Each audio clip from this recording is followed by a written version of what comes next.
குண்டூர் காரம் திருவிக்ரம் டைரக்ஷன்ல மகேஷ் பாபு நடிச்சு பொங்கலுக்கு ரிலீஸ் ஆன படம் தான் குண்டூர் காரம். இந்த படத்தோட டைட்டில் ஏற்ற மாதிரி படம் காரசாரமா இருந்ததா இல்லைன்னா ரொம்ப சப்பனா இருந்ததான்னு இந்த ரிவ்யூல நம்ம பார்க்கலாம். படத்தோட ஒன்லைன் என்னன்னு பாத்தீங்கன்னா, ஒரு பிரச்சனைனால தன்னோட மகன் புருஷனை விட்டுட்டு போற அம்மாவை கடைசியில அந்த மகன் அவங்க அப்பா அம்மாவை வந்து சேர்த்து வச்சானன்றதுதான் கதை.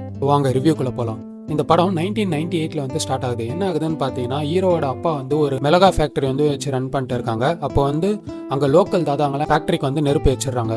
நெருப்பு வச்சோன்னா என்ன ஆகுதுன்னு பார்த்தீங்கன்னா, ஒரு தகராறுல வந்து ஹீரோட அப்பாவோட மச்சான் வில்லங்கேங்கில் வந்த ஒருத்தர் வந்து கொலை பண்ணிடுறாரு. ஸோ ஒரு கட்டத்தில் ஹீரோட அப்பா தான் வந்து அந்த கொலை பண்ண பழி ஏற்றிட்டு அவர் ஜெயிலுக்கு போயிடுறாரு. 12 வருஷம் வந்து அவருக்கு வந்து ஜெயில் தண்டனை வந்து கொடுத்துட்றாங்க. ஸோ இவர் ஜெயிலுக்கு போன உடனே என்ன ஆகுதுன்னு பார்த்தீங்கன்னா, ஹீரோட அம்மாவும் வந்து அவங்க ஃபேமிலியெல்லாம் விட்டுட்டு அவங்க அப்பாவோட வீட்டுக்கே வந்து போயிடுறாங்க.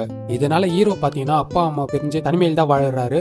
பட் ஆனா அவங்களோட ரிலேட்டிவ்ஸ் வந்து அவங்க கூட வந்து இருக்காங்க. 25 வருஷம் கழிச்சு என்ன ஆகுதுன்னு பாத்தீங்கன்னா, மகேஷ் பாபு அதாவது ரமணான்ற கேரக்டர் நடிச்சிருப்பாரு. அவர் பாத்தீங்கன்னா அவங்க ஊர்ல வந்து ரொம்ப பெரிய ஒரு பொசிஷன்ல வந்து இருக்காரு. ஒரு மிளகா ஃபேக்டரி வச்சு ரன் பண்ணிட்டு அவர் வந்து யாருமே தொட முடியாதுன்ற ஒரு லெவல்ல வந்து இருக்காரு. இன்னொரு சைடு அவங்க அம்மா பாத்தீங்கன்னா வேற ஒரு செகண்ட் மேரேஜ் வந்து அவங்க ரிலேட்டிவ்ல ஒருத்தவங்களை பண்ணிட்டு அவங்களுக்கு வந்து ஒரு பையன் இருக்காங்க.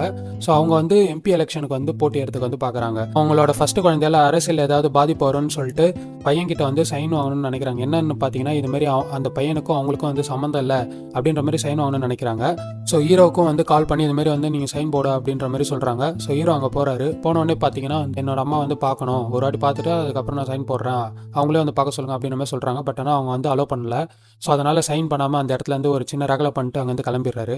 எவ்வளோதான் ட்ரை பண்ணி அவங்களால வந்து அந்த சைனை வாங்க முடியல. ஸோ அவங்களோட லாயர் என்ன பண்ணுறாருன்னு பார்த்தீங்கன்னா, அவங்க பொண்ணையும் அவங்களோட அசிஸ்டண்ட்டும் விட்டுட்டு போய் சைன் வாங்கிட்டு வரது சொல்கிறாங்க. ஸோ இந்த லாயரோட பொண்ணு யாருன்னு பார்த்தீங்கன்னா ஸ்ரீலீலா. அவங்க தான் வந்து இந்த படத்தோட ஹீரோயின். அவங்க என்னதான் ட்ரை பண்ணி அவங்களாலையும் சைன் வாங்க முடியல. வெங்கடசாமி ஹீரோவோட தாத்தா அவர் என்ன பண்றாருன்னு பார்த்தீங்கன்னா, ஒரு பொய் கேஸ் வந்து ரமணா மேலே வந்து கொடுத்துட்டு எஃப்ஐஆர் கொடுத்து ஃபைல் பண்ணிட்டு அரெஸ்ட் பண்ண பார்க்குறாங்க. ஸோ அந்த எஃப்ஐஆரில் என்ன கொடுத்துருந்தாங்கன்னா, இதுமாரி அவங்களோட வீட்டை வந்து அடிச்சு நொறுக்குன்னு தான் வந்து ரமணா மேலே வந்து ஒரு பொய் கேஸ் வந்து கொடுத்துருப்பாங்க. ஹீரோ என்ன பண்ணுறாருன்னு பார்த்தீங்கன்னா, அவங்க வீட்டுக்கு அதாவது அவங்க தாத்தா வீட்டுக்கே போயிட்டு எஃப்ஐஆரில் என்ன நல்லா எழுதியிருந்ததோ அது எல்லாமே வந்து அவங்க வீட்டில் வந்து அடிச்சு உடச்சிடுறாங்க. அடிச்சு உடச்ச உடனே என்ன ஆகுதுன்னு பார்த்தீங்கன்னா, ஹீரோட அம்மா வந்து அவங்க முன்னாடி வந்து அவங்க கண்ணத்துல ஒரே ஒரு அரைஞ்சிட்டு உனக்கு என்ன வேணுமோ அதெல்லாம் வாங்கிட்டு போ அப்படின்ற மாதிரி சொல்லிட்டு கோவமா சொல்லிட்டு அவங்க கிளம்பிடுறாங்க.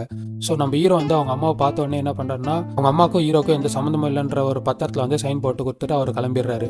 ஸோ எலெக்ஷன் டைம் வந்து வருது. வரும்போது என்ன ஆகுதுன்னு பார்த்தீங்கன்னா, ஹீரோட அம்மா வந்து கார்ல வந்து போயிட்டு இருப்பாங்க. அப்போ வந்து ஒரு லாரி வந்து ஏற்றி ஒரு சின்ன ஆக்சிடென்ட் வந்து பண்றாங்க.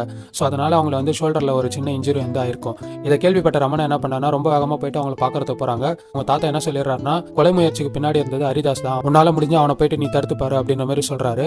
சொன்னோன்னே என்ன பண்றாருன்னா, நம்ம ஹீரோவும் அந்த ஹரிதாஸ் இருக்கிற இடத்துக்கு போயிடுறாங்க. ஆனா அதுக்கப்புறம் தான் தெரிய வருது இந்த கொலையெல்லாம் வந்து அவர் பண்ணல அப்படின்ட்டு. ஒரு கட்டத்துல வந்து ஹீரோவை போட்டு தள்ளுறதுக்காக ஒரு கான்ட்ராக்ட் கில்லர் வந்து அசைன் பண்றாங்க. யாருன்னு பாத்தீங்கன்னா, ஹீரோட தாத்தாவே அசைன் பண்றாங்க. பட் என்ன ஹீரோ அவங்கள அடிச்சு போட்டுறாரு. ஸோ கிளைமேக்ஸில் என்ன ஆகுதுன்னு பார்த்தீங்கன்னா, ஸோ வெங்கடசாமி அவரோட பேரனை தான் வந்து எலெக்ஷனில் வந்து நிறுத்தணும் அப்படின்ற மாதிரி சொல்கிறாங்க. அதுக்கான ப்ரிப்பரேஷன்லாம் வந்து நடந்துடுது. பட் ஆனால் ஒரு கட்டத்தில் அவங்க பொண்ணோட செகண்ட் ஹஸ்பண்ட் என்ன சொல்லிடுறாருன்னா, அந்த பையன் வந்து அவங்களோட பையனே இல்லை, அது வந்து அடாப்டட் சன்னு, அவங்களோட பொண்ணுக்கும் அவருக்கும் வந்து எந்த ஒரு ரிலேஷன்ஷிப்பும் இல்லை, இவ்வளோ நாள் புருஷன் பொண்டாட்டியா இருந்தாலும் வந்து நாங்கள் ஒத்துமையா இல்லை அப்படின்ற மாதிரி வந்து சொல்லிடுறாரு.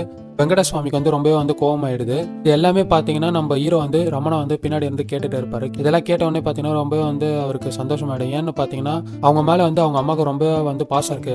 அதனால தான் அவங்க இவ்வளோ எக்ஸ்ட்ரீம் வரைக்கும் போயிருக்கிறாங்கன்னு தெரிய வந்து. ஏன்னு பார்த்தீங்கன்னா, ஹீரோட தாத்தாக்கு வந்து அவங்க வந்து இன்டர் கேஸ்ட், அதாவது அவங்க பொண்ணு ஃபர்ஸ்ட் பண்ண மேரேஜ் வந்து இன்டர் கேஸ்ட் மேரேஜ். ஸோ அது பிடிக்காம தான் வந்து அவங்களோட ஃபேக்டரியில் வந்து ஃபர்ஸ்ட் வந்து 1998 வந்து ஃபயர் வச்சுப்பாங்களே, அது அவங்க தாத்தா சொல்லி தான் வந்து அந்த ஃபயர் வந்து வச்சிருப்பாங்க.